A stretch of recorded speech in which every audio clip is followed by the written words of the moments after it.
up, guys? This is Nick from P2W Fantasy, kicking off another podcast episode. Tonight, I have the two other members of P2W. I have Thor and Anthony. Just a quick note, before it was mainly me pushing things out, and then Anthony got his own Twitter involved and stepped in, and we recently just added Thor to the team. So we are a three-man team right now, moving forward. And, I'll let you guys say what's up. What's up, guys? How's it going, man? I'm happy to be here. Happy to start doing some fantasy football stuff and podcasts. Really looking forward to these podcasts. Really, I've been trying to do them for a long time, and really appreciate the opportunity, man. Yep. I'm excited, too. This is our second or third, I think, that we've done together. And adding Thor, that's going to be a big addition. So I'm excited. Absolutely. So, what we have going on tonight, we're looking at 2020 and the potential top 10s, how that'll shape out. And we were just going to go position to position here, quarterback, running back, wide receiver, and then tight end, with the first topic at hand of who are some guys we feel that can step into the top 10 for their positional rankings at the end of 2020. Now, looking at my notes real quick here, from 18 to 19, there was 5 quarterbacks that stepped into the top 10 that were not in the top 10 in 2018. So we got Lamar Jackson stepped up into that top 10, Jameis Winston, Josh Allen, Kyler Murray, who's obviously a rookie, and then Carson Wentz. They weren't there in 2018, but they were in 2019. So going off of that, we're going to look to you guys to start this off. We'll go with Anthony to start. Anthony, who's a quarterback that you think was not in the top 10 in 2019, but you can see in the top 10 in 2020? All right. So I've got a few hot takes here for these positional top 10s. With quarterback, I was looking through the list. There's definitely a lot of guys that could crack the top 10. For me, my choice is Baker Mayfield. I was just going with him, taking a look at his team. He's got so many weapons there. They've got Odell, they've got Landry, they've got Austin Hooper now. You're going to have Kareem Hunt for the entire season, hopefully, and Nick Chubb. And just looking at that offense, you got to think that they're explosive enough for Baker Mayfield to hit that top 10 mark. I also took a look at his rookie stats. When he was a rookie, he threw 27 touchdowns with 14 interceptions. He also had a 93.7 quarterback rating, which is pretty high. And I'm taking a look at that and looking at his sophomore slump. He didn't have a great season. One number that really stood out to me was not only did his quarterback rating drop from 93.7 to 78.8, but he also got sacked 25 times his rookie year and 40 times his sophomore season. So if they could figure that out, get him a little bit better protection, he's got every weapon there to be a top 10 quarterback, in my opinion, for 2020. Got it. All right, so Anthony's going to go with Baker Mayfield, top 10, 2020. So we can shift over to Thor. Thor, who's your guy? All right, my guy is a little less hot takey, but Right. I'm going with the oldie but a goodie, man. I'm going with Tom Brady. I believe in the hype. You know, he's old. He's getting up there, but let's be honest, it's Tom Brady, and he's built different. He just is. And he finished as QB12 last year. Last year was his QB12, and his weapons were nothing like what he's going to have in Tampa. He's got O.J. Howard, Gronkowski, Mike Evans, Chris Godwin, Ron Jones. They added Vaughn in the draft. I mean, they got tons of weapons. The weapons are endless. And it's a very QB-friendly offense. Bruce Arians has done it with many quarterbacks. Andrew Luck. He's done it with Carson Palmer, Big Ben early in his coaching career. And I just think with that kind of offense, those kind of weapons, and Tom Brady, I think it equals success. And Jameis Winston was with the same offense. And we all know Tom Brady, a little bit more consistent than Winston. Maybe not going to get the same kind of yardage, but you're going to get less interceptions. Less interceptions is going to be more points. And honestly, I think the man's hungry. I think he's hungry. I think he not only for a championship, I think he's hungry for stats. You know what I mean? Yeah. And I think he's very competitive, and I think he really wants to chase. I'm not saying he's going to get it, because I'm not going to go out here and say a hot take like he's going to break the passing touchdown record. But deep down, he wants it. Oh yeah. He's gunning for Peyton Manning, and he wants to get those that 56 touchdown passes in 2020. Most likely not going to happen, but I'm definitely going to take a quarterback that has had a success that Tom Brady's had. Mm-hmm. Those weapons in Bruce Arians' offense. All those things equal top 10 quarterback all day long. Got it.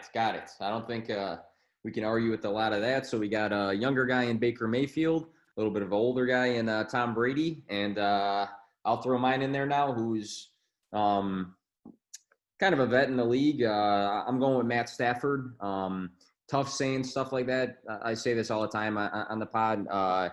Talking about any Lions or Packers players is kind of tough as a Bears fan, as we all know. But Matt Stafford, 2019, we know he got injured. Weeks 1 through 9, he was actually QB6. So he was putting up the numbers this past season until the injury. And we've seen through the past Matt Stafford be a top 10 quarterback pretty consistently. I wrote 2018, he was QB 20. So I'll say that's my asterisk. But 2017, QB 7. 2016 QB7, 2015 QB9. So he's had a couple of seasons in the top 10. I didn't go prior to that. Looking at the 2019 season, 5 out of 8 weeks were top 10 quarterback weeks. So I think with the weapons he has there, I know Thor and Anthony both mentioned the team has weapons. This might be the best set of weapons that Stafford's had in a long time. I know obviously he had Megatron, who some, believe is one of the best wide receivers of all times. But Kenny Golladay led the league in touchdowns this past season without Stafford there the whole time. Marvin Jones Jr. had some good weeks. He's a good vet. He's reliable. Hawkinson was hot at one point and kind of died off, but we see a lot of these tight ends bounce back later in their career, maybe year 2, year 3. They also drafted Hunter Bryant, who kind of fell under the rug. He was undrafted free agent, but he was in my top 5 tight ends before the draft happened when we released that article from P2W. So I like him. And then you look at the running game. I'm a big DeAndre Swift fan. We saw videos of him pass catching. You still got Kerryon who's going to get some touches. So I think he's got a great set of weapons. And I think it's going to be the script of the game. The Lions are going to be chasing games, and he's going to be throwing the ball a lot. So give me Matt Stafford as a top 10 quarterback there. So going off the quarterbacks, Baker Mayfield, Tom Brady, Matt Stafford. That's our picks for quarterbacks here. So we can shift gears here to running backs, and I'll go back to look at the difference from 2018 to 2019. There was a handful. Aaron Jones in 2019 stepped up and was top 10. Wasn't the year before, and either were these guys: Austin Eckler, Eric Henry, Dalvin Cook, Leonard Fournette, Nick Chubb, and that was a list there. So a handful of guys from 2018 to 2019 dropped out, and a bunch of newcomers stepped in. So I think running back's a position that we could have an influx of some new guys and some guys drop out. So who's the guy, Thor, that you can see in 2020 stepping into that top 10 running back ranking? Booby Miles Sanders. That's who I got, man. He's my guy. He's definitely got all the talent. He's got the opportunity, and you put those two things together, and you're going to get fantasy production. And you're talking top 10 fantasy production in that offense. Mm-hmm. And just last year, if you look at just week 9 to week 17 in PPR formats, he was RB9. And we all know that he wasn't really involved that much in week 1 through week 9 because they had Jordan Howard and Darren Sproles. And, he didn't get much of the opportunity. But once he started getting that opportunity, he just took off and ran with it. He was excellent in the passing game last year. I mean, I think it was almost every week he was doing something. And it wasn't just in the flats, or the screen game. He was catching balls 40, 50 yards downfield. And I know I showed you guys that one video, that little snippet of when Wentz rolled out Mhm. and it hit a rocket in the back of the end zone. Miles Sanders caught it. There's only a handful of running backs that are going to catch that pass. Yep. And Wentz seems to trust him. I think Peterson trusts him. I know he's the big committee guy, but they don't have a committee there right now.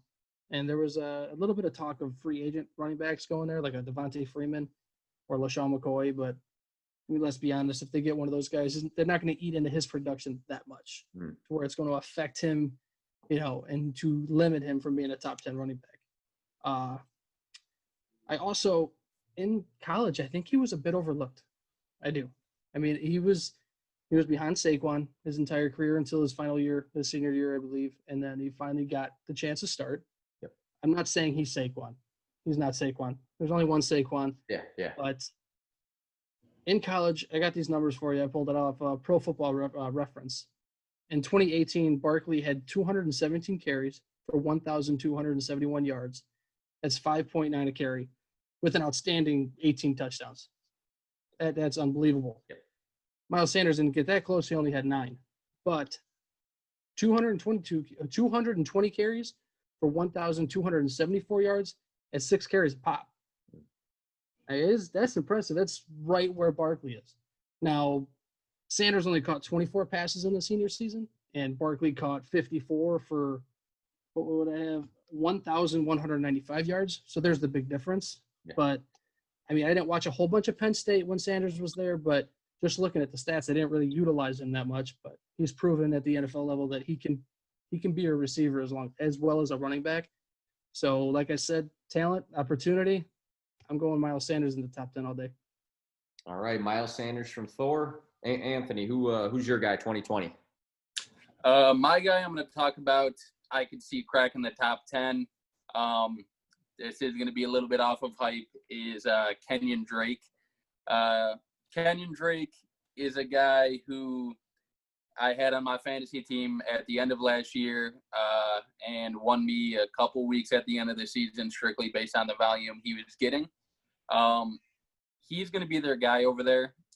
Do I think Chase Edmonds has a role?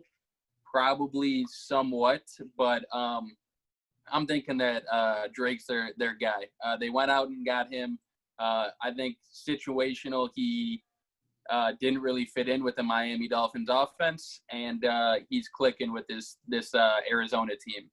He's got Kyler Murray as a young quarterback. He's explosive. They're going to be worried about him running the ball. So they've also got Hopkins now. They're going to be loading up on him. Larry Fitzgerald. You got Christian Kirk. There's going to be a lot of receivers that they're going to need to look out for every single game. That might free up the field a little bit for Kenyon Drake. I think that if he gets the volume he should be getting in that offense, I think he could easily crack that top 10 spot. I know there's a lot of hype on him right now. Do I think that he could bust? Potentially too. I mean, we haven't seen Kenyon Drake have a workhorse role in a good offense. So this will be interesting to see. One full season with the Cardinals. Can he keep up that production he had at the end of the season? If he does, he's a top 10 running back. So it'll be interesting to see, but Kenyon Drake's going to be my pick. I'm hoping that he produces like he did at the end of the season in that explosive offense over there at Arizona. All right, Kenyon Drake from Anthony. My guy's going to kind of follow the same sort of format. Miles Sanders, that was his first year in the Eagles. Kenyon Drake, his first year in the Cardinals. Obviously, one was a rookie last season. Mine was also a rookie last season. I'm going with Josh Jacobs, who I'm a massive fan of. Jacobs last year finished RB21, but he missed 3 games, so we do have to factor that in. The big breakout game, unfortunately, for us was against Chicago this past season. Had 123 yards rushing and 2 touchdowns. He had almost 30 points. So we saw the kind of ceiling that he could have this past season. He also had 4 top 10 fantasy weeks as a rookie. So I think the potential's there. I think the team dynamics also very different. So if we look at the additions to the Raiders here, they had Henry Ruggs, and they had Edwards and some other supplemental help. So the offense isn't just circulated about or around get Darren Waller the ball and, have Josh Jacobs run the ball. So I think them improving their offense actually helps Josh Jacobs and frees up some space on the field. The big thing for me with these running backs is the sort of situation they're in. And I know Thor touched on, Miles is probably out of that, committee share that he used to be in with Jordan Howard. Now he's just got Boston Scott, but he's going to be their main man. I think Josh Jacobs doesn't have that issue. I think he's their main man. And John Gruden has been quoted before saying we need to get this guy more involved. There's been talk about getting him involved in the passing game. I know there's some other guys that can pass catch out of the backfield, but Jacobs actually was a good pass catcher in college. If he adds that a little bit more to his game, I think that separates him from a lot of these running backs just because he's their workhorse. He's going to be the guy getting the primary touches and doesn't have to really worry about anything. So Josh Jacobs for me, 2020, I'm going to roll with him in my top 10. So recap, Miles Sanders, Kenyon Drake, Josh Jacobs, we are saying are potential guys to go in the top 10 in 2020. So now we can step into wide receivers. So obviously a longer list of guys to talk about and consider. This past season, some guys that were not top 10 in 2018, but were in 2019 were Chris Godwin, Cooper Kupp, Keenan Allen, Julian Edelman, Allen Robinson, Kenny Galladay, and Amari Cooper. So it's a lot of guys. What's that? It's a lot of guys. Yeah, it's a lot of guys. I was looking at the list from the previous year: Hopkins, Adams, Tyreek Hill, Julio, Antonio Brown, Michael Thomas, Thielen, Juju, Evans, Diggs. So big change in the guard right there. I'll start this one off. I think this will be the only one I'll lead. But my guy for this is one of my favorite players in the league, and had a lot of dynamics change for his team, but it's DJ Moore. Wide receiver, 16 and 15 games, so he did miss a game. Coming out of Maryland, he's a first-round pick. He was the first wide receiver to be picked in 2018. Tons of talent right there. This past season, top 10 in routes, targets, receptions, and receiving yards. So if we kind of look at all the categories that a wide receiver should hit, DJ Moore was hitting those. He dropped 3 of 215 targets ever, 215. So the efficiency for him is there, and I think that's very recognizable. We look at Teddy Bridgewater as a quarterback now. Teddy's not a huge gunslinger. He's a good game manager. He is accurate, but there are some question marks. Could he really support a guy that could be a top 10 wide receiver? And the answer is look at Michael Thomas weeks 2 through 7 with Teddy. Weeks 2 through 7, Michael Thomas this past year, wide receiver 1 with Teddy Bridgewater. So not going to say DJ Moore is Michael Thomas, but could Teddy create something for somebody or supplement somebody that could be a great wide receiver? I do think so. The number one piece in that offense is obviously Christian McCaffrey.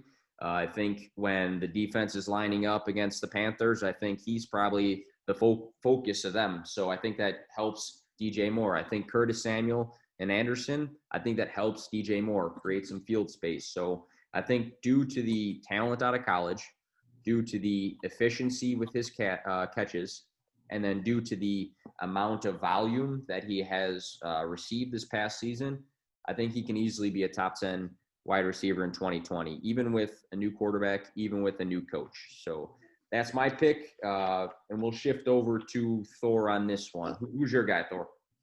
Right before I go to my guy, we'll add one thing with DJ Moore, is that he can do it all. But my favorite thing to see is him with the ball in his hands after the catch. Yeah. He's a baller, man. When he's got that ball in his hands, he's a baller. So not only can he run good routes, not only is he efficient with his targets, once he gets the ball, man, he's dangerous, almost like an Odell Beckham. Not trying to compare the two, but yeah. Beckham was so dangerous because of what he could do after the catch. But my guy is AJ Brown. AJ Brown, I see him making the leap. He finished as wide receiver 21 last year, and that was with Ryan Tannehill in the run-heavy Titans game and the defensive-oriented team, which I think is the only drawback I think he can do just fine with Ryan Tannehill. I think the only drawback is the team's setup on, they're a defensive-based team, so they're going to try and keep the other team off the field, and they're going to run the ball with Henry. It's not rocket science. They're going to run the ball, but when they're in a game or when they need to come back, A.J. Brown is going to be a big part of that passing game. He's going to be the focal point of that passing game for sure. Last year, from week 7 to week 17, he actually finished as a wide receiver 7 in PPR. It's big time. It's kind of similar to the Miles Sanders thing. He wasn't used as much in the beginning. They started gaining more trust. He started getting more comfortable with the offense, and then he blew up. And he blew up. He only had 52 receptions in 2019. We know that's going to go up. He's going to have way more than 52 receptions in 2019. And this man, with 52 catches, averaged over 20 yards of reception. That's insane. That is an insane number.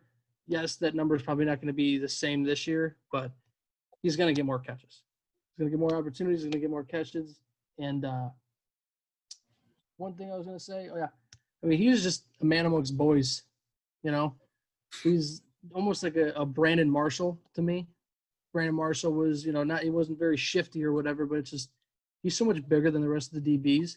If he gets the ball with a little bit of space in his hands, he's going to throw DBs like little kids, and he's going to run for a lot of yards, and that means a lot of points. So I think he's got all the opportunity, and honestly, you could have gone any direction here. There's so many as you said in the beginning, there are so many wide receivers that change, and so the top 10 changes every year and dramatically, probably more so than any other positions. But I'm taking A.J. Brown as a good shot to finish top 10 next year. All right, so we go DJ Moore to A.J. Brown to who, Anthony? Before I get into who I'm going to talk about, I'm just going to say I don't like agreeing with you guys on a lot of things. Oh, you don't have to tell us that. But those are both guys that I could definitely see getting into the top 10. Thor, your A.J. Brown take, I even can recall, I don't remember which week it was later in the season. He had like a 70-something yard rushing touchdown. So they're going to be trying to get him more involved any way that they can. I think that they know they've got a weapon in him. DJ Moore, I've been trying to stay off that train because I know you like him a lot, Nick. But he's the real deal. I think he's going to be big time too. My guy is somebody who I think people are giving up on way too early. Juju Smith-Schuster. He had a bad sophomore campaign. A lot of people could come up with excuses for it. Mason Rudolph is as good of a quarterback as probably us three are, but it was just a bad season for him. I don't know if it's just because he wasn't feeling the connection with the quarterback, what it was, but if we look at his rookie season, he had, I believe, 1,400 yards in that area with Big Ben at quarterback, and he's going to have that connection right away again with Big Ben. He's going to be back. Big Ben's a 10 times better quarterback than Mason Rudolph is. There's no comparison between the two. And Big Ben likes to sling the ball. He's going to get yards. I believe he even said he doesn't care if he throws interceptions. He's just going to try to get those yards and touchdowns. And one thing that we don't talk about enough is there's a lot of hype this offseason on Deontay Johnson and James Washington. Juju is younger than both of those guys. So we should not be overlooking the fact of how good Juju is, because he's had a 1,400-yard season as a rookie, one down season, but he's still a freak athlete. He's going to get catches this year. He's going to get touchdowns this year. He's going to be the vocal point of that offense, in my opinion. And this is going to be a big prove-it year for him. He's going to prove to everybody that he's an elite receiver, and he's going to be for a long time. So Juju Smith is my pick on that. I know Thor likes that pick, but I love that pick. That's who I'm going with for being a top 10 2020 receiver. All right. I like those guys need to stop hyping up that Deontay Johnson stuff, man. I know. Hey, looking at you, Nick. Yeah, he's on my team. So if we need to talk about him more so that we can send this out to certain people, that's fine with me. No, Anthony just said it straight, man. He said it straight. Juju's the man in Pittsburgh, man. It's not Deontay Johnson. Come on. And I will say Big Ben's got that, like, Jameis Winston mentality that I'm just going to fucking throw the ball as much as I want and as deep as I want, but he's probably not going to throw as many picks. And, yeah, I like that. I like that A.J. Brown take, too. I think he's an explosive wide receiver. That's one big play waiting to happen. I think he could probably score you, a crazy amount of points just on one or two plays. So if the volume increases, I think his production is going to be outstanding. So he's so young. Yeah. It's unbelievable. I know. He makes me feel old right now. Hey, you're getting there.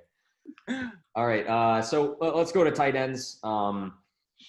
Let's see what the differences from this past year. So 2018 to 2019, the newcomers in the top 10, Darren Waller, Mark Andrews, Higbee, Hunter Henry, and Goddard. So we had some guys that we really didn't expect. I mean, if any one of us could have said, hey, I'm going to say, in 2018, going into the 2019 season, if we were having this conversation, you said Tyler Higbee is going to be in that conversation, or Dallas Goedert's going to be in that conversation, or Darren Waller's going to break out the way he did. There was a lot of surprises at tight end. So I think it's a position going into this year.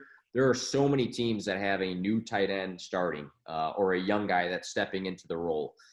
You can literally go down the list. I mean, we obviously have the Travis Kelce and the Kittle and Mark Andrews starting to be put up into that top 3 tier, but so many guys are set up to have a breakout year. So I think this is a tough one because there's so many different names you can throw in. Since you just finished off, Anthony, why don't you start off, and then we'll go to Thor after that. Who's a tight end that you could see 2020 being in that top 10 conversation? Yeah, as you said, there is definitely a lot of guys that come to mind. There's a lot of young guys coming into their second year, I think, that are going to break out. You got Hawkinson, you got Fant. You've got a lot of guys that are good tight ends this year. It's a pretty deep position if you think about it. I'm looking at it in terms of who I think is a sure thing, and that, in my opinion, is Evan Ingram.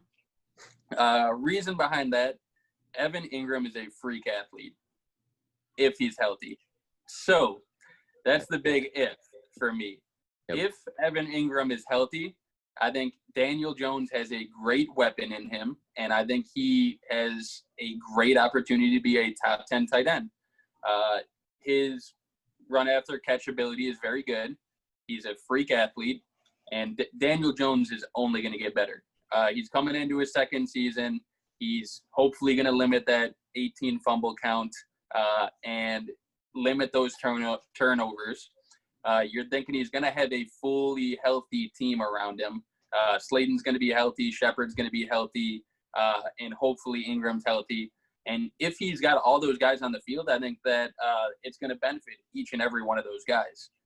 Slayton's going to get his. Shepard's going to get his. Ingram's going to get his. And I'm forgetting Saquon Barkley still on the team. They're probably going to be loading the box a decent amount of times just to stop Saquon. If that happens, Ingram's going to have a great opportunity to get hit down the middle of the field, get some yards.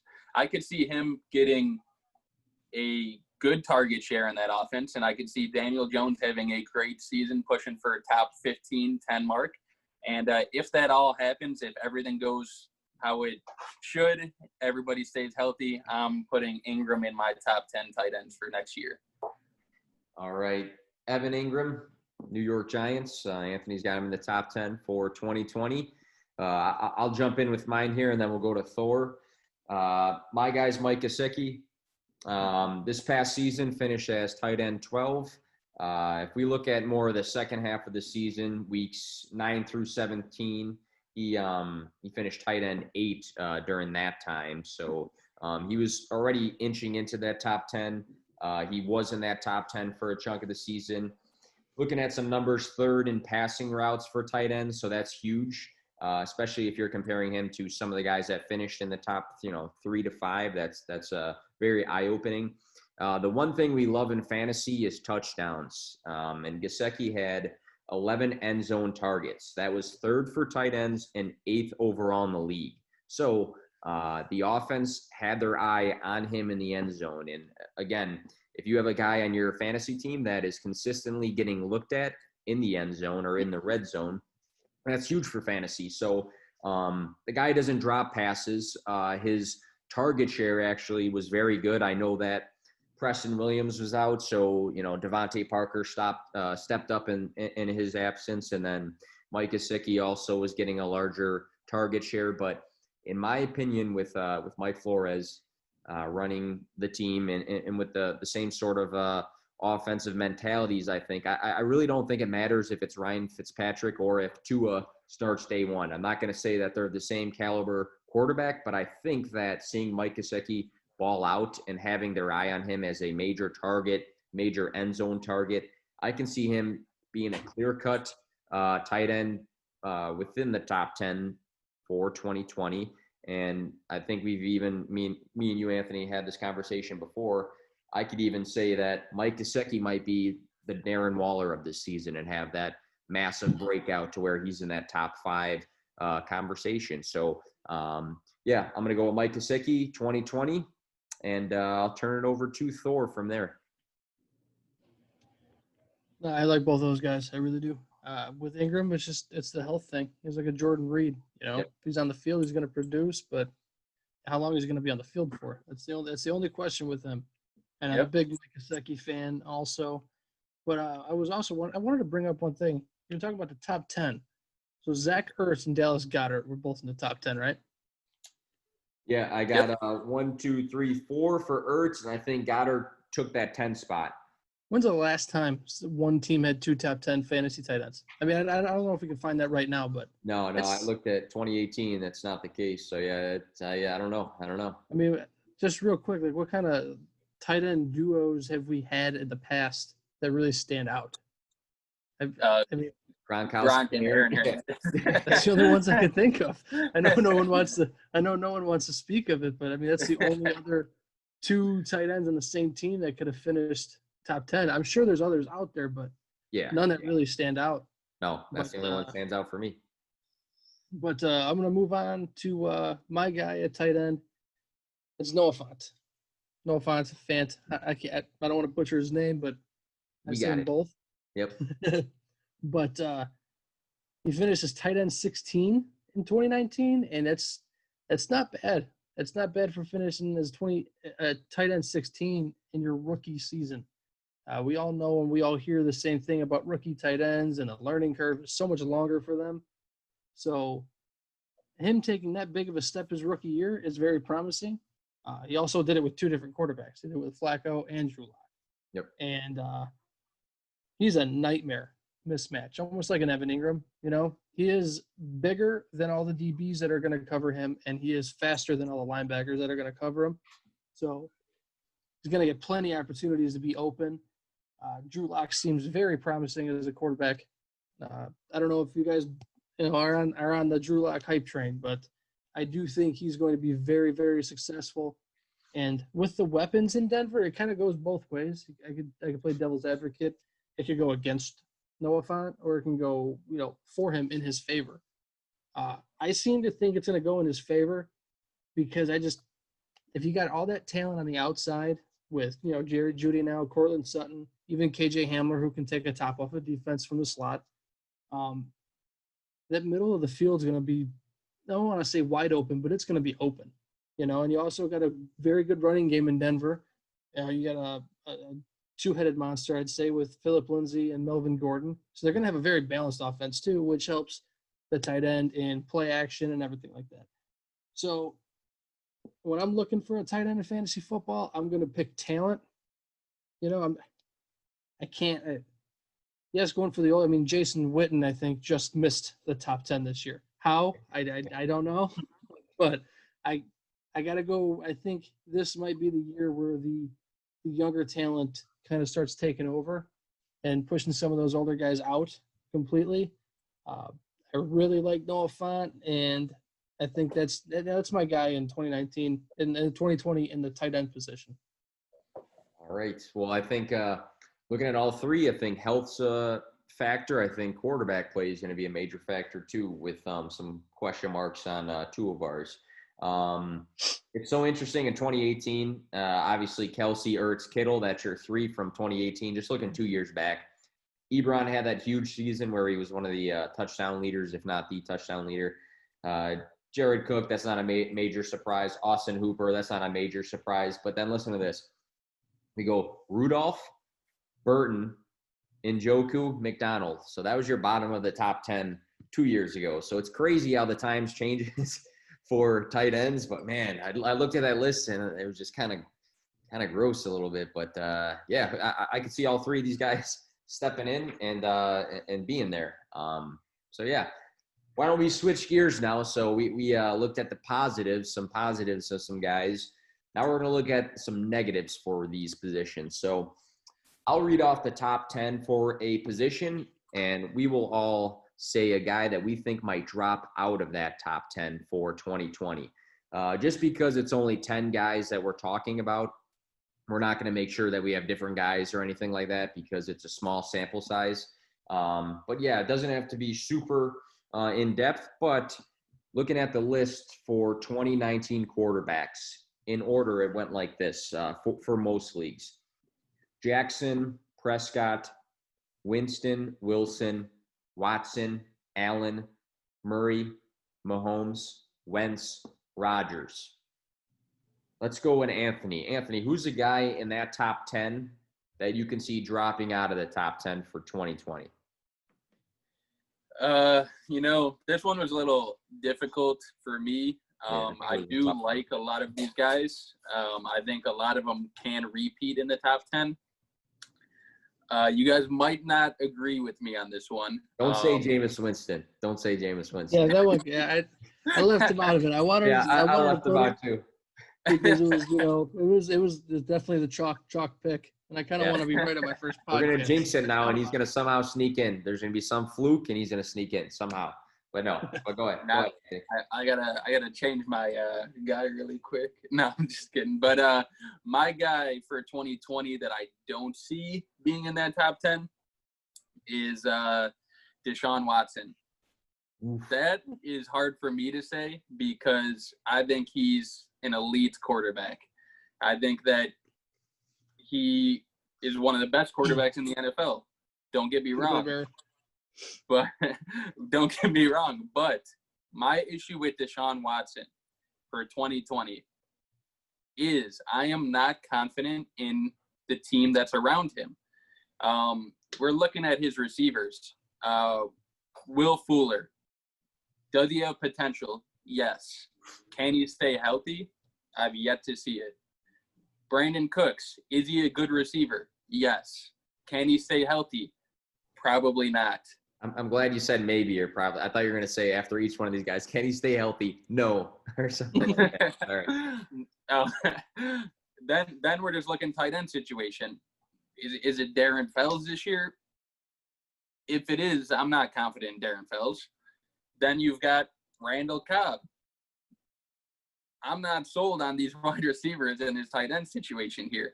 I think David Johnson can be an impact for him catching out of the backfield, which will be a positive. But losing Hopkins, that go-to receiver, that guy that has a big target share, I think it's going to impact him, especially if these guys cannot stay healthy. So I like Watson. He's one of the best quarterbacks in the league for me. But I don't like this situation he's in. I actually don't think that he's very happy with the situation he's in either. We saw him voice concerns with the organization when they traded Hopkins. He wasn't happy that they traded Hopkins. So I don't know if there's going to be a disconnect this year because of him being a little upset. If his receivers can't stay healthy, I can't see him being a top 10 quarterback for 2020. Again, love Watson. Just situation-wise, I'm not liking what's going on in Texas over there. You love Watson. You just hate Bill O'Brien. Yeah, exactly. He's got to go. Like, I mean, it's almost giving me the Chip Kelly kind of feel, We're like, dude, you're a little less GM, more coaching. You know, the whole Hopkins fiasco. I don't care who you are. There's no person in their right mind that think they got correct value for DeAndre Hopkins. Nobody, not even close. There's just no way. Somewhere he was putting it into a calculator though, and it added up in his head though. So I don't know. I think he wants to be a Bill Belichick, and you can't just turn a team over to the New England Patriots like that. Yeah. You know, you got to earn it. You got to earn that kind of respect, and Bill O'Brien really hasn't done much to earn that respect. But I am on the same page with you, Anthony. Same page, 100%.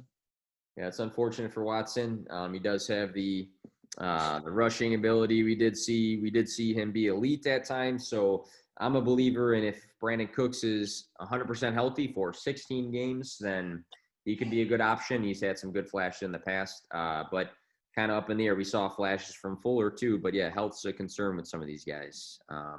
Thor, who do you have on this list you think potentially can drop out? Was that also your guy? No, it wasn't actually. But Anthony made some really good points, and I can totally see putting his name down because when you look at this top 10 of quarterbacks, a lot of these guys are going to stay. Yeah. You know, a lot of these guys got the staying power. They got the weapons behind them, and they got the talent. And some of them don't have really good defenses, so they're going to be in shootouts all the time. Yeah. But my guy is 100% Josh Allen. Ooh. I like that. I like that, Thor. My guy. I get it. Don't do this to me, Thor. Not before the season.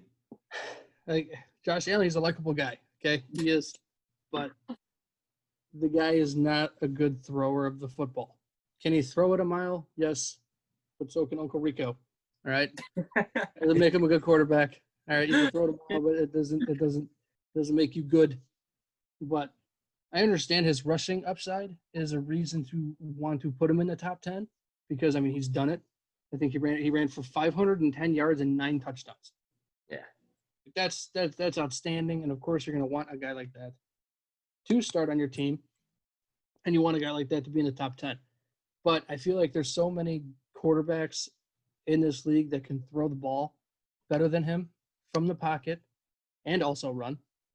And I just think defenses are going to catch up to him a little bit. They're going to, I know everyone says you'll stack the box and make him throw from the pocket, but that's reality. That's what they're going to do.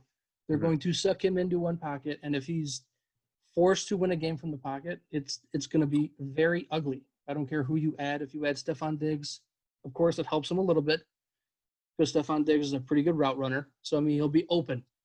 But to throw to open receivers, you need to be accurate, and he's not. Josh Allen's career completion percentage is 56.3. And actually, I think I found this myself, but Anthony actually mentioned it in our Boxer chat in the Gauntlet League. Mitch Trubisky's career percentage is 63.4. Is it higher than that? No, he's higher than Allen. 63.4% for Mitch Trubisky. And we all know that everyone wants to joke about Mitch Trubisky, about how he's not accurate and he misses Allen Robinson wide open on slants all day long. He's got a better percentage rate than Josh Allen. That scares me, and there's no way I'm going to put that kind of quarterback in the top 10 again. Can't do it. He's not Lamar Jackson. Lamar Jackson is a freak of nature. Josh Allen is not. And if he keeps running the ball like a fullback, trying to run people over, he's going to get hurt as well. But there's just too many options out there that, like I said, can throw from the pocket, can win games from the pocket, and do the same thing. Maybe not as much, maybe not get 510 yards and 9 touchdowns, but you even look at a guy like, he's unproven because he hasn't played a game yet, but Joe Burrow, he can win a game in the pocket, at least at the college level. I mean, it's yet to be seen with the NFL. He was the first guy that popped in my head. That might have been the jersey. I'm not sure. But, I mean, he can move. Most quarterbacks in this league can move a little bit. Carson Wentz can win a game from the pocket, and you could also scramble for, 25, 30 yards a game and add in 5, 10 touchdowns. So if I'm a betting man, there's no way I'm betting with Josh Allen as a top 10 quarterback this year. No way. All right. Hey, going off on that really quick. Thor, you already know I agree with you on that. I argue with Nick all the time about Josh Allen. I don't think he's a quarterback. I think he could run. And I'll save but, it. Good. But looking at Josh Allen, and those stats I sent in that group, Trubisky having a better passing percentage than Josh Allen doesn't scare his owners a little bit. Are we not noticing that because of the rushing numbers, or because they're winning games because they have a top 5 defense?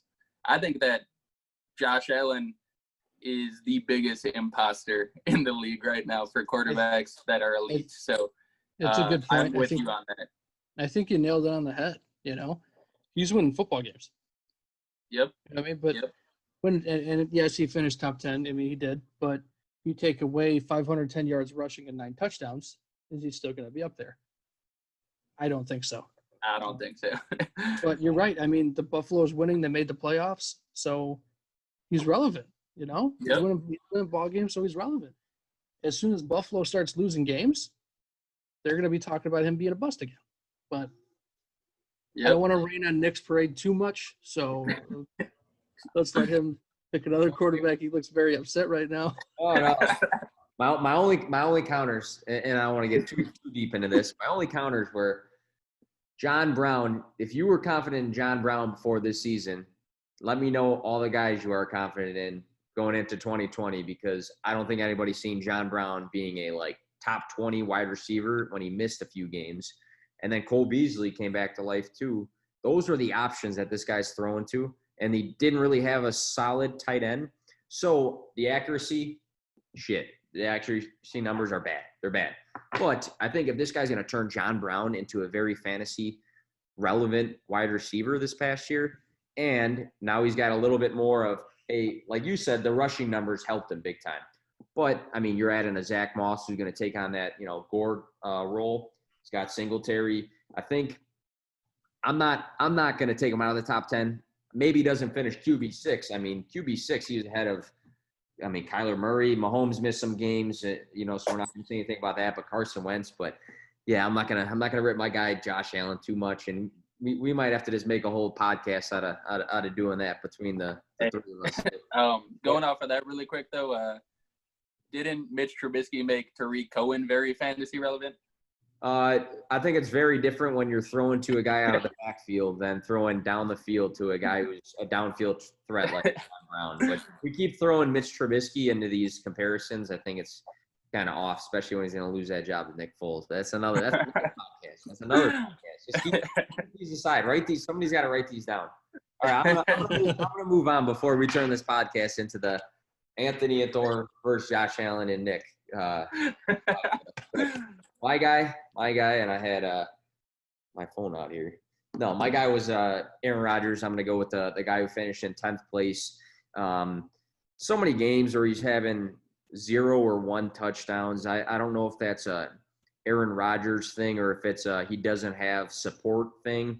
Obviously, they shocked the world, the Packers. We said this on the last pod, Anthony. They didn't draft any of the wide receivers in the deepest wide receiver class and God knows who long. Alan Lazard, I think we talked about this also. I think he's going to be there too. And I think he showed some flashes and has a relationship with Rodgers. But, man, Devonta Adams, when you're throwing to him in 12 games more than you're throwing to anybody in 16 for other teams, for a lot of guys, I think they just have issues with supporting him on the throw. Jay Sternberger might be their tight end, and I'm a believer in him, but again, he doesn't have the passing support, I don't think. He had a handful of very average to below average games this past season. We saw the shocker against the 49ers when, they beat them up big time. Obviously one of the best defenses, in the league, but bad games against Dallas, average against the Chargers, just going down the list. Minnesota had a bad game. I think Rodgers, he's going to have, like you said before, Anthony, he's going to have a chip on his shoulder. He's going to want to, go to his coach and stick it to him. You're going to use that pick on Jordan Love and not a guy like whoever else they could have taken for wide receiver. But I see the Packers as a very run-heavy offense. I think they're still going to pound the rock with Aaron Jones. I think A.J. Dillon's going to get some touches, maybe not early on, but somewhere in the season because they still have Jamal Williams. So I don't see the Packers as a super pass-heavy offense. I think Rodgers' numbers in fantasy, strictly fantasy speaking, have declined a bit, and he barely, hung on to that top 10. So I took the easy route and took the number 10 guy to fall off of that top 10. The only thing I got to ask is, I know I watched your podcast before and your Twitter questions. Sure. Do you still believe, and if you believe that Aaron Rodgers is going to drop out of the top 10, you still believe that Devontae Adams still has the better chance of being a wide receiver 1 over Tyreek Hill? I do, because of the passing volume to him. I don't think the quarterback's got to be a top 5 guy to produce a guy who's going to be excellent just because of the volume of the targets. Like we talked about Tyreek, I think Kelsey might out target Tyreek. Maybe I'm wrong. I could be completely wrong, but he will. Yeah, I think when a guy's getting, like, I forgot what the number was. I think it was 127 targets in 12 games Devontae Adams had. I mean, you're just feeding a guy. So I understand that. That's a good point. But yeah, I'm still going to keep him out of the top 10. If he's 12, then he's 12. But yeah, I'm going to go with that. I mean, I get it. I mean, Aaron Rodgers is also talented enough to target one guy most of the time and still get it there. You know, he can get away with those kind of things. Like, the other guys can't. So I see that, and I think we all have a question on what direction that the Packers offense is going in, especially when they drafted A.J. Dillon. Yep. They grabbed another guy that's going to pound the rock. I'm like, it doesn't make sense to me, but I mean, it does because of LaFleur and where, that's what he used to do, is a ground heavy attack. It just doesn't make sense that we're talking about a ground heavy attack with Aaron Rodgers. It doesn't make sense, but hey, those guys are making the big bucks, and that's why we're, doing fantasy football podcasts. Yeah.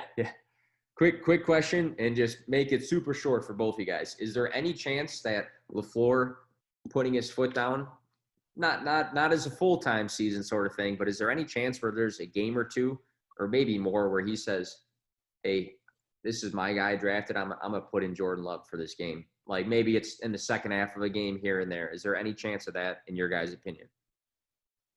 In my opinion, I mean, they drafted Jordan Love in the first. So, yeah, there's got to be a slight chance at the least, Wow. Think about that. I don't understand it. Yeah, and going off that, like, Rodgers has a very strong personality. And LaFleur being a newer coach, he can't disrespect LaFleur, like, in public and kind of get away with it, or else LaFleur is going to lose the team. So I see at some point Rodgers' strong personality kicking in. Maybe he makes a couple comments he shouldn't have made, and I can see him getting benched. I could see it happening. Who knows with a new coach? I mean, it has, like, nothing to do with fantasy football, but it could have the same sort of thing. You took over a team in the gauntlet, Anthony. Me and Thor were in the Dynasty League before. You were the new owner, and you just blew it up. You just blew it up and said, I'm making it my own. So I'm not going to say LaFleur is blowing things up and making it his own, but I think a young head coach likes to put a stamp on some things. So I wouldn't say it's likely, but I wouldn't say it's impossible to not happen. Well, it's not impossible, especially when you look at what they did to Favre. Yeah. They pushed Favre out the door, and he wasn't done. I mean, he had some really good years in Minnesota. He wasn't done. So history can repeat itself once more. And if that's the case, Aaron Rodgers, come on to Chicago. You're more than welcome. Thor gives a thumbs up on that. So we'll go into the running backs here. I'll read you guys the list. Christian McCaffrey. So it's going straight down the list. Jones, Aaron Jones. Zeke, Eckler, Henry, Cook, Fournette, Chubb, Kamara, and Barkley. So we'll take the snake approach just for this round, and I'll start this one off. But the guy I'm gonna put in there, and again, if we say these guys fall out of the top 10, it doesn't mean that they're gonna end up running back, quarterback 20 or something. They could be 11 or 12 or whatever. But I'm gonna go with Fournette. The reason I'm gonna go with Fournette is because I'm questioning if he still is going to be as involved in that passing game as he was this past season. He had 2 games with 9 receptions, which is huge for a PPR league. He had a game with 7. He had some with 6. He had a lot of receptions in that offense. And I'm not saying Chris Thompson is a massive signing or anything like that, but we've all seen Chris Thompson kind of sneak into some relevancy here and there in PPR leagues because he's a pass catching back. He's not a guy that's going to run the rock all the time. So if they brought in Chris Thompson with the intent to give him some passing work and that takes away from Fournette in PPR formats, that's going to hurt his stock a bit. I also don't think the Jags are going to be that great this year. That's my opinion. I think they're going to be one of the lower ended teams. So to me, that changes the game script. And if potentially, so this is all hypothetical, if Fournette's going to run the rock and pound the ball, if Chris Thompson's going to take that passing work away and the Jags are losing in games, they're going to throw the ball a lot. So if Fournette loses those receptions, if they're chasing games and you got Minshew throwing the ball deep to Chark and Chenault and, to Westbrook or whoever else is involved, might just be a tough season for Fournette owners. And I listen to the fantasy footballers, and they were actually very low on Fournette going into this next season. I'm not going to say that. I don't think he drops tremendously, but I think with some of these factors, again, the game script, Chris Thompson, maybe I could see him dropping out of that top 10 just because it's so tough to be a top 10 running back. In my opinion, we looked at how many guys were added 1, 2, 3, 4, 5, 6 out of 10 guys were not top 10 in 2018. So got to think about these things and how, situations change over time. So Fournette's my guy. We'll go to you, Thor. I had a hard time figuring out who I was going to pick, but I'm going with Aaron Jones. Might not be the most popular pick. I don't know. Sometimes in fantasy football, it's not all about numbers and just about having a hunch, and I just got that hunch about Aaron Jones. Do I think the kid's super talented? He is. He's uber talented. But I also think we're going to see a huge touchdown regression. Yeah. I don't have the number in front of me on how many touchdowns he had last year, but I know he had a few, I think 3+ touchdown games. I know he had 1 4-touchdown game, but them drafting A.J. Dillon, I mean, it's not like they drafted the kid in the 3rd round and later. They drafted him in the 2nd. Mm-hmm. So when you draft somebody in the 2nd round, you're going to give him some play. And I just think A.J. Dillon's fit is the goal line, and if we think they're going to go more ground and pound, it's going to take away those touchdowns. If you take away those touchdowns, then I think you knock them out of the top 10. So it disturbs me that they took A.J. Dillon in the 2nd round. What else do I got here? And it comes down to usage, like we said, and Green Bay is just weird sometimes. When they have there's no other way to put it. I don't like them, and they still make the playoffs all the time. I don't understand it. But when they have talent, sometimes they don't utilize it all the way. And I think Aaron Rodgers talks about it. I think he's been open about it a few times. I know he's been open about them not drafting him any weapons, and then when they do have weapons, they don't want to use them. I mean, he's been vocal about that. So he may or may not drop out of the top 10, but with that touchdown regression, and if A.J. Dillon is stealing some touches, then he needs to do some damage in the passing game. But if we're talking about Aaron Rodgers taking a dip, I don't know if we're going to see Aaron Jones there. And then you talk about durability too. He hasn't been the most durable. I don't think. I don't have numbers in front of me. I could be wrong on that, but I can see him taking a dip. And like we said, when we're talking about missing the top 10, we're not saying he's going to be undraftable. Yeah. He's just going to be – he might be top 15. I just don't think he's going to be at that elite level. He's not going to be that elite RB1, probably maybe more of a fringe RB2. But we'll see. I could be wrong on that one. I wasn't 100% in agreement with myself when I was talking about it, but I can definitely see it, and that's the direction I'm going to go. These ones are tough, guys dropping out, because all these guys that are in the top 10 are good. And they're in the top 10 last year for a reason, but I can see Aaron Jones taking a dip. All right, so we got that, Aaron Jones, and Anthony. You can finish us off there with the 3rd one here. Yeah, Nick, I agree. Fournette, I could see him dropping out. Thor, Aaron Jones is top 5 running back 2020. Definitely, in my opinion, just because he's on my team. But fantasy ownership opinion. Yeah, biased opinion. But I'm gonna take some heat on this one.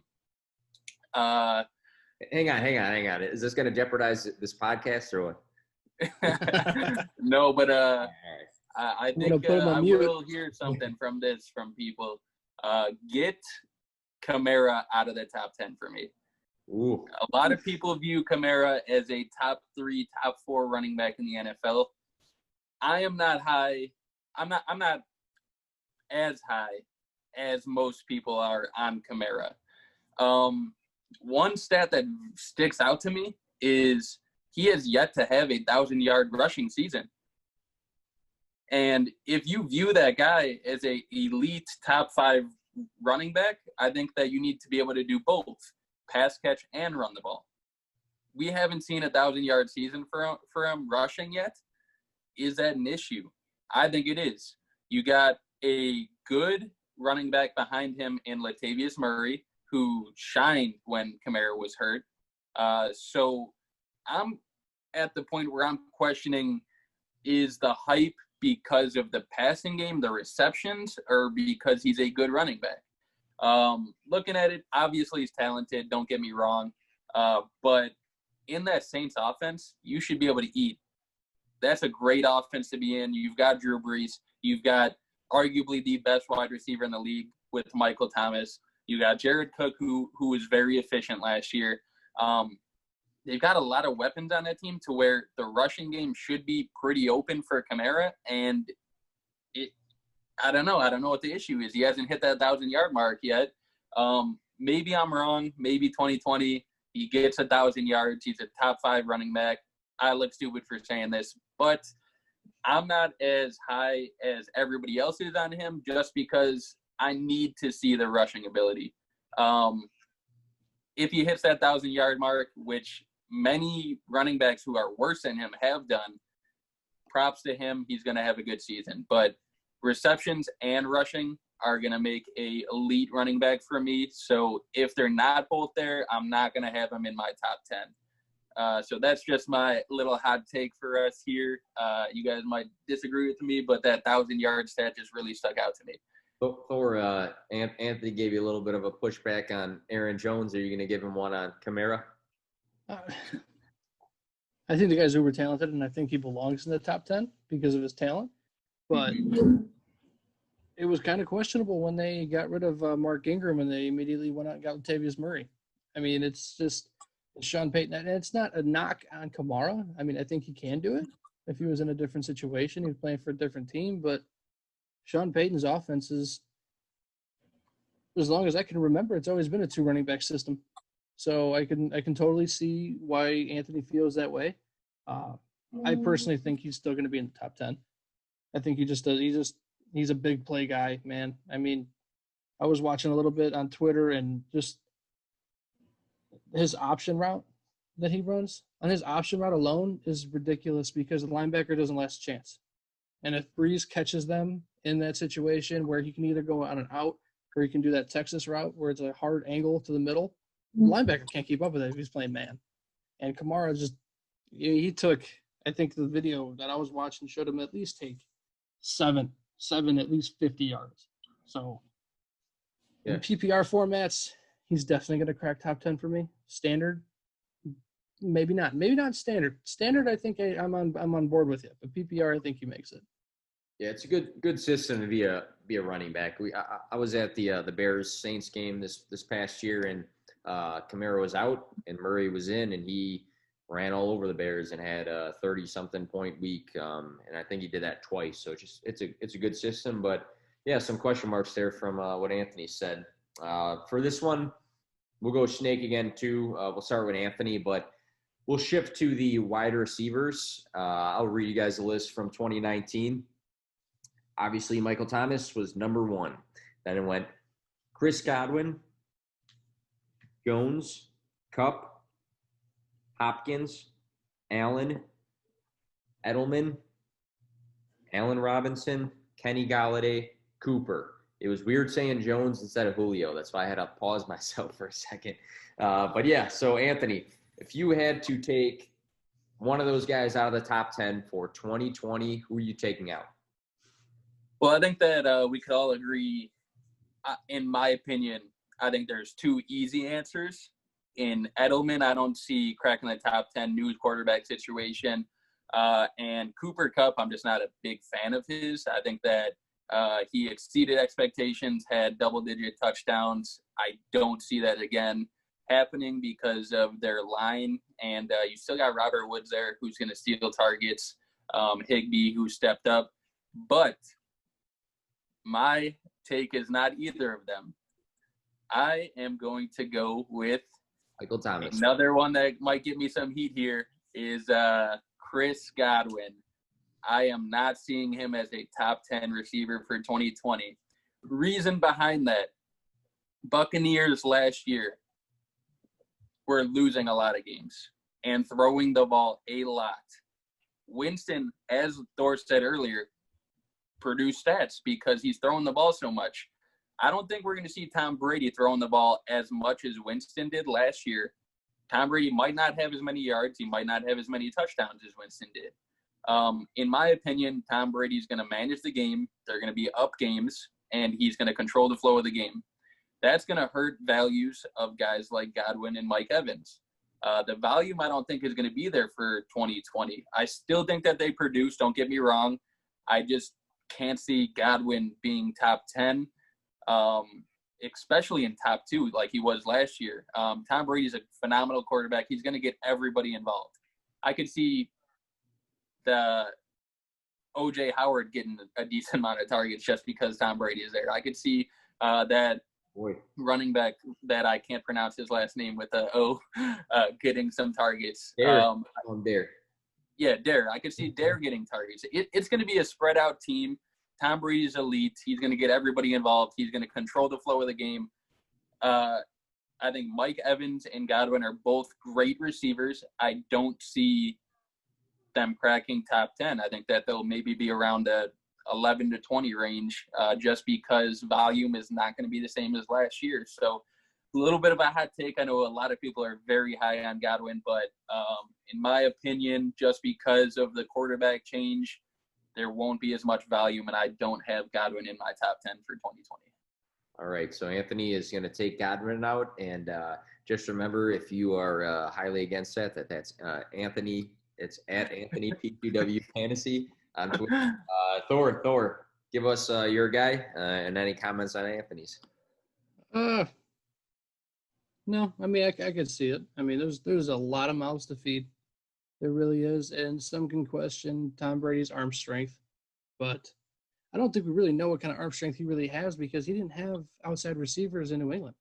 I mean, we always say that, he was just a check down guy and he was throwing the only Edelman over the middle. Well, who else was he supposed to throw to?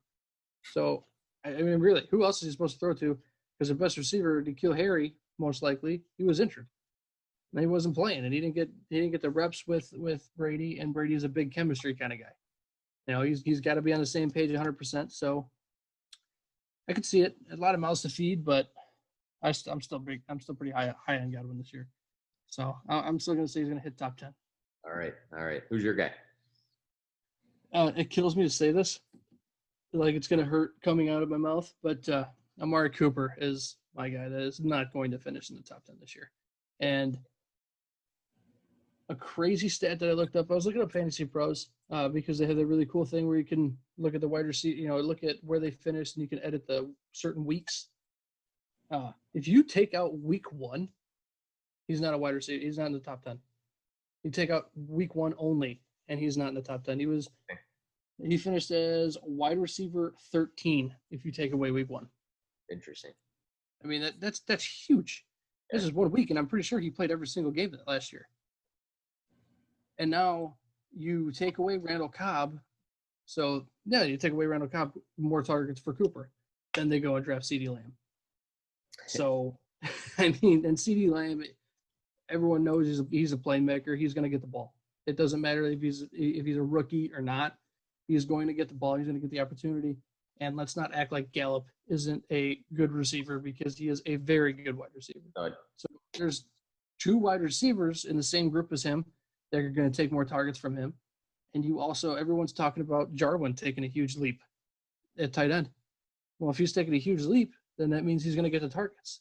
Yeah. So I just don't see it. I don't see Cooper getting there. We all know Zeke is going to get the carries, so they're not going to go to this. I don't see Dak Prescott throwing the ball 40 times a game. I think they have a legit shot in winning, and I just don't see them risking it by putting everything on Dak's shoulders and spreading all the targets around in order for Cooper to be a top 10 wide receiver. I highly doubt it. I see him going like 15-20, to be honest. I see him taking that much of a drop. Not just out of the top 10, but possibly out of the top 15. Interesting. All right. Yeah. And it hurts me to say that because I'm a huge fan of Amari Cooper and his talent. Because when I go for wide receivers, I like wide receivers that have that route running ability and make DBs look silly, and Cooper can do that. But I don't see it. I don't see it, especially with you take away Randall Cobb, you still have Gallup, and now we got CeeDee Lamb, who is going to get his good chunk of targets. All right. So I get the third call on this, so I might repeat some stuff. But I agree with you, Anthony, on the Chris Godwin. I don't know if I'll take him out of the top 10 completely, but I think it's just going to be a different sort of offense that's managed a lot different than just slinging the ball down the field and this and that. And I'm a Evans over Godwin guy personally, but he could still maybe fall into that top 10. Cooper Kupp was a guy I thought about because second half of the season, Cooper Kupp fell off big time. He had huge numbers first half, second half that was declining. So that's interesting. I wrote down, and I won't go too deep into these guys just because we spoke on them already, but I wrote down Edelman and Cooper. With Edelman, I think new offense. What if they start running the ball more? What if they rely on the defense and it's more of a pound the rock and manage the game? I don't know if Edelman and Stidham are going to be the connection that it was with Brady and Edelman. We've seen Edelman kind of declining on some of his efficiency too, dropping some passes and things like that. So we don't know what's going to happen with New England. I'm not going to put Edelman in the top 10. I might struggle to put him in the top 15 even.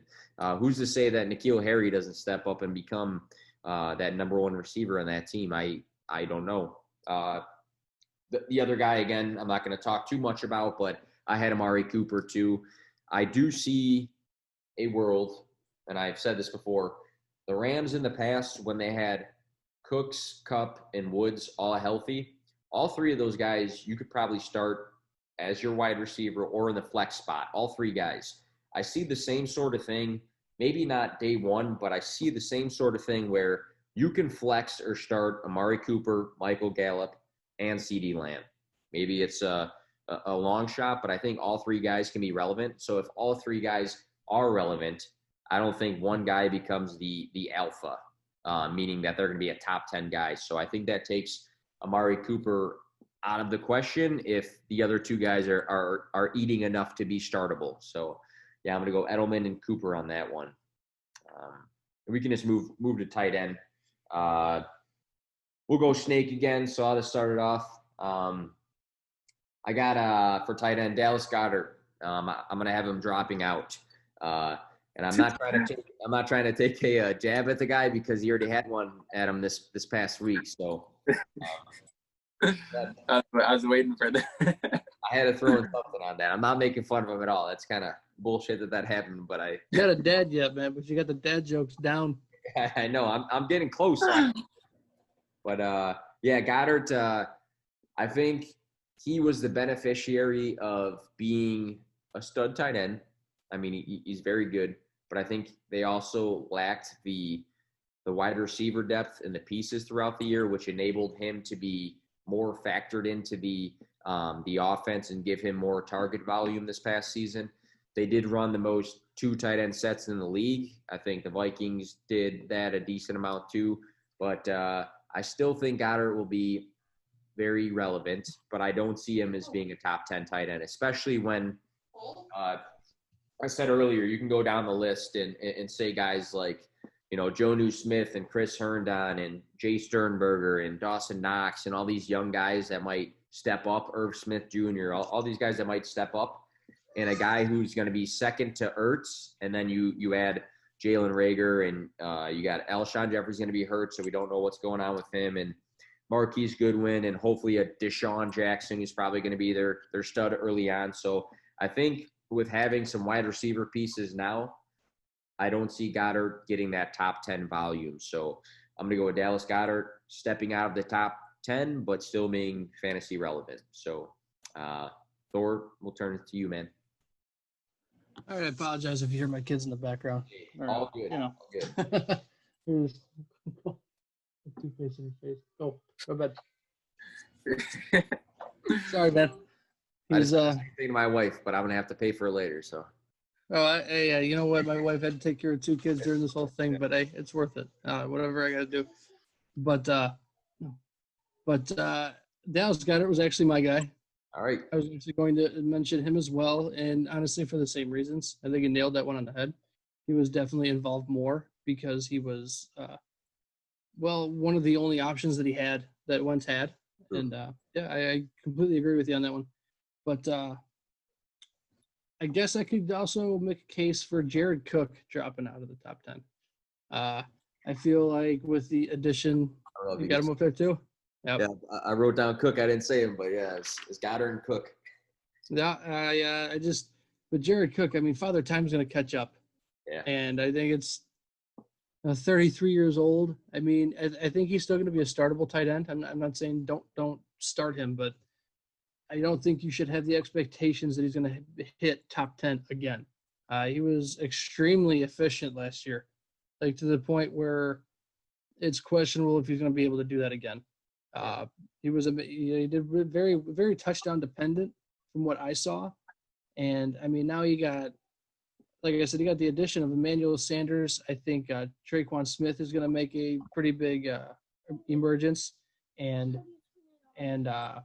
Kamara, obviously, taking away those targets too. I was really prepared to do my Dallas Goedert one, so you sniped me there. But yeah, that's why I got that snake. Yeah, but I mean, also, if I could remember correctly, New Orleans also drafted a tight end too in the 3rd round. Did they not? Troutman. So I was going to add that after you went, but I actually liked him out of college. I think he was my tight end 3, and it was close for him being second. Kmet was the number 1, but yeah, Troutman's a good tight end who might get some reps. So it'll be interesting if he can get on the field or not. But I like Troutman. So Anthony, who do you have at tight end? So I completely agree with your guys' take. There's a lot of tight ends I actually think are going to fall out of the top 10, and I think there's going to be a lot of new ones when we're taking a look back at this after the 2020 season.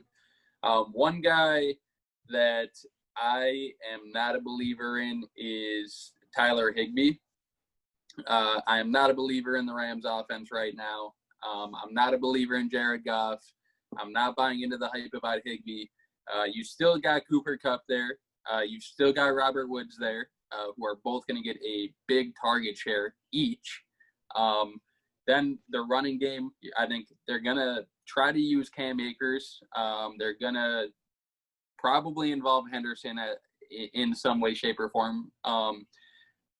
Their offensive line is very bad. So they have a bad line, and it got worse this season, I think, this offseason. They didn't add anybody notable. They're going to have trouble this year. I think Goff's going to have some issues this year finding protection, and that's going to hurt his receivers. I already mentioned I can't see Cooper Kupp repeating in a top 10 performance, and I'm going to say the same thing about Tyler Higbee. I'm not seeing the Rams being a very high-powered offense this year. And a huge factor is going to be that bad offensive line. So unless they figure it out, make some improvements there, sort it out, and protect Goff to where he could make plays happen, I don't see Tyler Higbee being a top 10 tight end. All right. So We got Goddard. We touched on Jared Cook, and then Tyler Higbee for Anthony. So, again, just recapping, talked about the top 10 for 2020. Guys we think that can step into that role. Guys we think that are going to fall out of that role based off of last season. So, yeah, we've been on here for a decent amount of time now. I think we can cut it there. Anthony, where could we find you on Twitter? New Twitter, just made it within the last week here, at Anthony P2W. Give me a follow, help me out a little bit. I know I'm trying to catch up to Nick a little bit, but probably not going to happen for a very long time. So give me a follow if you can. How about you, Thor? On Twitter, at FF Thor Mikey. Been on Twitter for a while. Come on, give me a follow. And I have just joining P2W has sparked me back into indulging in Twitter again, and just a bunch of, in the mentions, and I will talk to anybody about anything. So fantasy football related. So tweet me, whatever. And yeah, let's talk fantasy football this offseason. We need it. We need sports. Need something to talk about. Yeah. So so the main P2W Fantasy Twitter handle, I handle that, but if we think about it, it's kind of like our brand, so it's over the three of us. But yeah, at P2W Fantasy on Twitter, that's our like main page. So we coordinate through that and post our pods and YouTube and articles through there. As of today, 1,720 followers. So we're trying to inch towards that 2,000 for the brand. So yeah, we'll conclude that pod. It'll be up on both YouTube and then the podcast versions, which will be Apple iTunes, and also I think you can stream it through Spotify. So we'll push out both sets of things either tonight if we can, the 24th, but if not, tomorrow the 25th. So Thor and Anthony, any last additions to this talk here? Or are we pretty set? No, this has been fun. It's been fun. I've had a great time. Josh Allen is not a top 10 quarterback. I'll go with that. Yep, Josh Allen's not the greatest. So I could have hit that stop about 30 seconds ago, but we'll go with had a mic. Yeah. All right. Thanks, guys. all right.